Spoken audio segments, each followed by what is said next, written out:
ए जिल्या ए आ अब्बा आ आ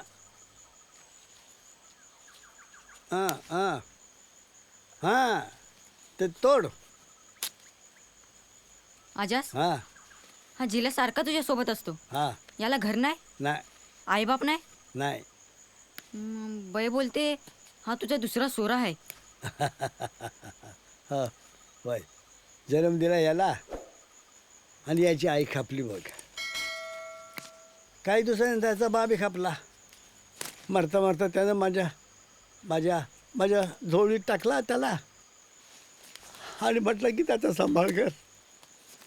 ना बोलता येतं ना दुसरं कोणाचं ऐकता येतं ना त्याला काही कळतंय. पण माझी ही सगळी विद्या आहे नाही हां ती त्यानं शिकून घेतली बघ. माझ्यानंतर ही सगळी विद्या हात चालू ठेवणार आहे. आजास हां चल, माझा येळ संपला. हां मी चाललो. हे कुठे चाललास? ही विद्या आहे ना विद्या जडीबुट्टीची त्याचं औषध कसं करायचं ते शिकून जा. ना. आता नाही. माझा येळ संपला. अरे पण कसा जातोस तू? अरे हे बघ मी ना. चाललो. चल अरे जिकडे. पण अरे अरे ए, अरे पण ए छे!